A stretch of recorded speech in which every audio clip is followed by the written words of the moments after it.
लोकसभा निवडणुकीचा 7वा आणि अखेरचा टप्पा आज पार पडतो। या टप्प्यात पंतप्रधान नरेंद्र मोदी, रविशंकर प्रसाद, अनुराग ठाकूर, कंगना रनौत, रवि किशन या भाजपच्या नेत्यांसह राज बब्बर, हरसिमरत कौर बादल आदी विरोधी पक्षांचे नेते रिंगणात आहेत। माजी भारतीय क्रिकेटपटू आणि आपचे राज्यसभा खासदार हरभजन सिंग यांनी मतदानाचा हक्क बजावलाय। पंजाबच्या जालंधरमधील मतदान केंद्रावर त्यांनी मतदान केलं। भाजपचे राष्ट्रीय अध्यक्ष जे.पी. नड्डा यांनी हिमाचल प्रदेशातील बिलासपूर येथील मतदान केंद्रावर मतदान केलं। त्यांची पत्नी मल्लिका नड्डा यांनी देखील मतदानाचा हक्क बजावला।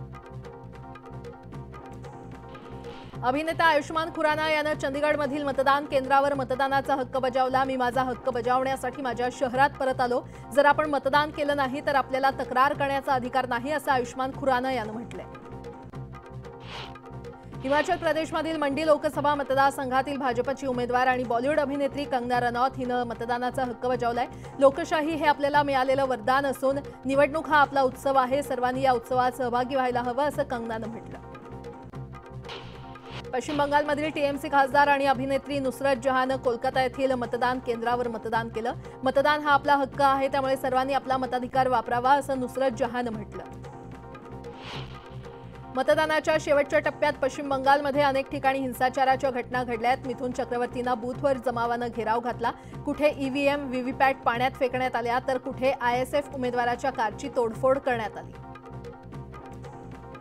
पंतप्रधान नरेंद्र मोदींच्या ध्यानधारणेचा नवा व्हिडिओ समोर आलाय। विवेकानंद रॉक मेमोरियलमध्ये पंतप्रधान नरेंद्र मोदींनी ध्यानधारणा केली। आज संध्याकाळपर्यंत ही ध्यानधारणा सुरू राहणार आहे। विधान परिषदेच्या 4 मतदारसंघातील निवडणुकीसाठी महाविकास आघाडीचे उमेदवार निश्चित झालेत। मुंबई पदवीधर मतदारसंघातून अनिल परब, मुंबई शिक्षक मतदारसंघातून जमो अभ्यंकर, नाशिक शिक्षक मतदारसंघातून संदीप गोपाळ गुळवे तर कोकण पदवीधर मतदारसंघातून काँग्रेसचे रमेश कीर्त निवडणुकीच्या रिंगणात असणार आहेत।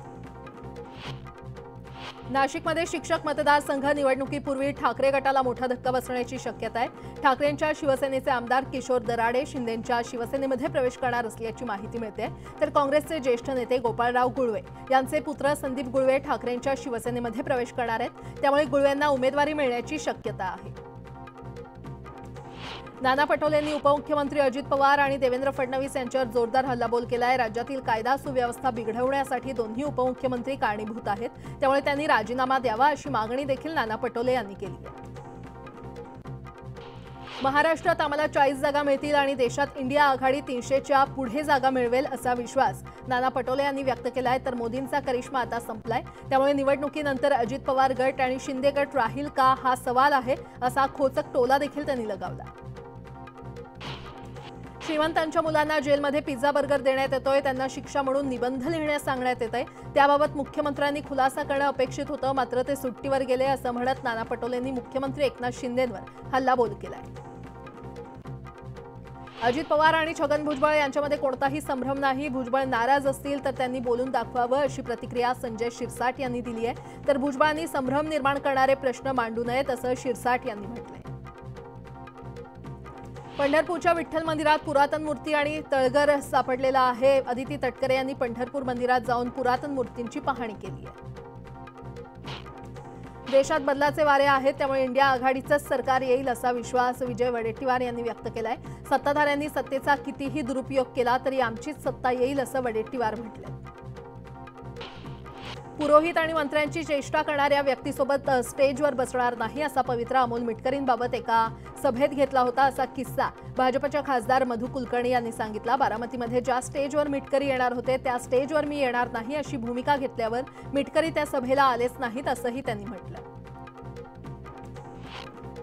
मेधा कुलकर्णी खोटं बोलतायत अशी प्रतिक्रिया अमोल मिटकरींनी दिली आहे, तर बारामतीतील सभेला त्या अगोदर येऊन बसल्या आणि त्यानंतर मी तिथून निघून गेलो असं स्पष्टीकरण देखील त्यांनी दिलं।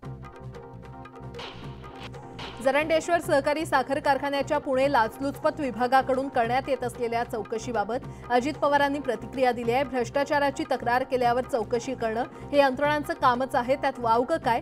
जरी ईडीनं चौकशी बंद केली असली तरी आणि जर दुसऱ्या कोणत्या विभागाला चौकशी करावी असं वाटलं तर त्यांना तो अधिकार आहे, असं अजित पवार म्हटले। धाराशिवमध्ये निकालाआधी उमेदवार अर्चना पाटील यांच्या अडचणींमध्ये वाढ झालेली आहे। अर्चना पाटील यांच्यावर 43 दिवसांनी गुन्हा दाखल झालाय। उमेदवारी अर्ज दाखल करताना रॅली काढून जाहीर सभा घेतल्यानं त्यांच्यावर गुन्हा दाखल करण्यात आलाय। नाशिकमध्ये डेंग्यूच्या रुग्णसंख्येत लक्षणीय वाढ झालेली आहे। शहरात डेंग्यूच्या रुग्णांनी 100 पार केली आहे। त्यामुळे सध्या नाशिककरांमध्ये भीतीचं वातावरण आहे। पावसाळ्याआधीच डेंग्यूचं थैमान असल्यानं नाशिकमधील आरोग्य यंत्रणा खडबडून जागी झाली आहे।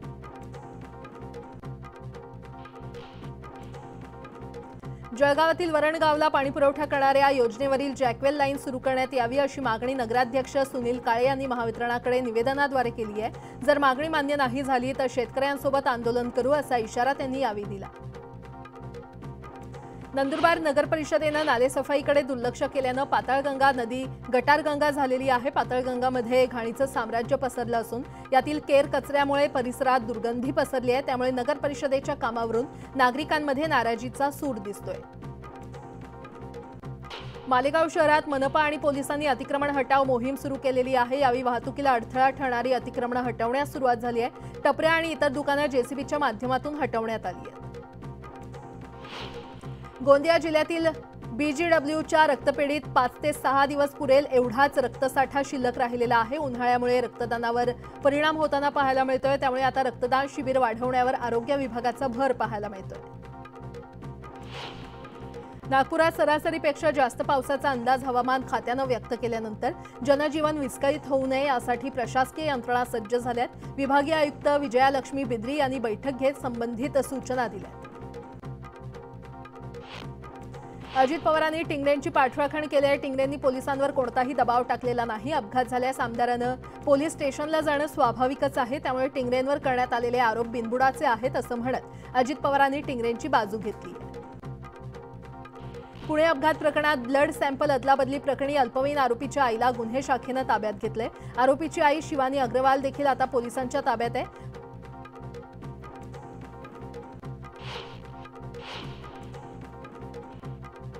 न्यूज 18 लोकमतनं विशाल अग्रवालचा आणखी एक प्रताप समोर आणला होता। नियम धाब्यावर बसवून विशाल अग्रवालनं महाबळेश्वरमध्ये पंचतारांकित हॉटेल उभारलं। विशेष म्हणजे शासकीय जागेमध्ये हे हॉटेल उभारलं होतं। न्यूज 18 लोकमतनं ही बातमी दाखवल्यानंतर नगरपालिका प्रशासनानं हे हॉटेल सील केलंय। सातारा जिल्हाधिकारी जितेंद्र डुडी यांच्या आदेशानुसार ही कारवाई करण्यात आली आहे। मध्य रेल्वेच्या ब्लॉकच्या पहिल्या दिवशी गुरुवारी मध्यरात्रीपासूनच ठाणे रेल्वे स्थानकातील रूळ हलवण्याचं काम युद्धपातळीवर सुरू करण्यात आलंय। मात्र आज सलग दुसऱ्या दिवशी देखील रेल्वे प्रवाशांची कसोटी लागणार आहे। महा मेगा ब्लॉकमुळे आज लोकलच्या 534 फेऱ्या रद्द करण्यात आल्या। रेल्वेच्या मेगा ब्लॉकमुळे मुंबई विद्यापीठाच्या 2 परीक्षा पुढे ढकललेल्या आहेत। अभियांत्रिकी आणि बीएमएसच्या परीक्षा लांबणीवर पडल्यात। त्यामुळे आज होणाऱ्या परीक्षा आता 8 जूनला होणार आहेत। महामेगा ब्लॉकमुळे दिवा रेल्वे स्थानकात मोठी गर्दी झाल्याचं पाहायला मिळालं। यावेळी गर्दी वाढल्यानं प्रवाशांनी आतून लोकलचा दरवाजा बंद केला। त्यानंतर संतप्त प्रवाशांनी दरवाजाची तोडफोड केली। यामुळे काही काळ तणावाचं वातावरण होतं।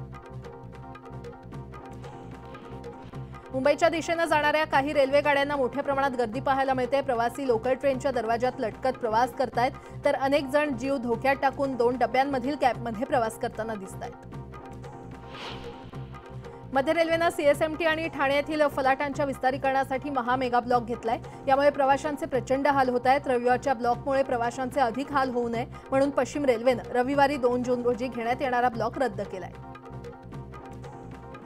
दिल्लीसह 14 राज्यांमध्ये उष्णतेच्या लाटेचा इशारा देण्यात आला असून गेल्या 4 दिवसात उष्माघातामुळे 320हून अधिक लोकांचा मृत्यू झाल्याची माहिती मिळते। गेल्या 3 दिवसात उत्तर प्रदेशमध्ये सर्वाधिक 100 जणांना आपला जीव गमवावा लागलाय, तर बिहारमध्ये गेल्या 3 दिवसात उष्णतेच्या लाटेमुळे 69 जणांचा मृत्यू झाल्याचं कळतंय। गोंदिया जिल्ह्यामध्ये सूर्याचा कोप झाल्याचं पाहायला मिळतंय। दिवसेंदिवस उन्हाचा तडाखा वाढतोय आणि नवतापाच्या दिवसात जिल्ह्याचा पारा थेट 45 अंशांवर पोहोचलाय। त्यामुळे नागरिक हैराण झाले असून त्यांना पावसाची प्रतीक्षा आहे। नागपुरातील तापमान 44 अंशांच्या वर गेलंय। त्यामुळे नागपूरकरांना उकाड्याच्या त्रासाला सामोरं जावं लागतंय। दिवसेंदिवस वाढणाऱ्या तापमानामुळे नागपूरकर हैराण झालेत। मनमाड शहरातील ग्रामीण भागात पाणी टंचाईचं दाहक दृश्य पाहायला मिळतंय। पिण्यासाठी पाणीच नसल्यानं आणि कोणताच पर्याय उपलब्ध राहिला नसल्यानं नागरिक चक्क नदीत साचलेलं गटारीचं पाणी टँकरमध्ये भरून घेऊन जात आहेत। त्यामुळे आता तरी प्रशासनाला जाग येणार का याकडे लक्ष आहे। नांदेड शहरावरचं जलसंकट टळलेलं आहे। नांदेडच्या आसना नदीमध्ये इसापूर धरणातून पाणी सोडण्यात आलंय। आसना नदीवरील महापालिकेच्या पर्यायी साठ्यातून नांदेड शहराला पाणी पुरवठा करण्यात येतोय आणि आता नांदेड शहरातील दोन्ही प्रकल्पात मुबलक पाणीसाठा उपलब्ध आहे। मेळघाटातील मरियमपूरच्या गावात भीषण पाणी टंचाईला गावकऱ्यांना सामोरं जावं लागतंय। गावात 4-4 दिवस पाणी पुरवठा होत नाहीये आणि त्यामुळे नागरिकांना दूषित पाणी प्यावं लागत असल्यानं नागरिकांना अतिसाराची लागण झाली आहे। मात्र तरीही प्रशासनानं दुर्लक्ष केल्यानं ग्रामस्थ आक्रमक झालेत। न्यूज 18 लोकमतनं मावळमधील नाणे गावातील पाणी टंचाईची बातमी दाखवल्यानंतर प्रशासन जागं झालेलं आहे। ग्रामस्थांना गढूळ पाणी प्यावं लागत होतं, मात्र बातमीनंतर ग्रामपंचायत प्रशासनानं विहिरींची त्वरित स्वच्छता केली, त्यामुळे आता ग्रामस्थांना मुबलक पिण्याचं पाणी उपलब्ध होतंय। विदर्भातील चिखलदऱ्याचाच एक भाग असलेल्या मरियमपूर गावात नागरिकांना भीषण पाणी टंचाईचा सामना करावा लागतोय। नागरिकांवर खड्ड्यातलं दूषित पाणी पिण्याची वेळ आली आहे, त्यामुळे अनेकांना अतिसाराचा त्रास होतोय। धुळे जिल्ह्यामध्ये तापमानाचा पारा 40 अंशांच्या पुढे गेलाय। वाढत्या तापमानामुळे आता केळी पिकांना देखील मोठा फटका बसतोय। सोसाट्याचा वारा आणि वाढलेलं ऊन यामुळे केळीच्या झाडांची वाढ खुंटली आहे। यामुळे केळी उत्पादक शेतकरी अडचणीत सापडलाय।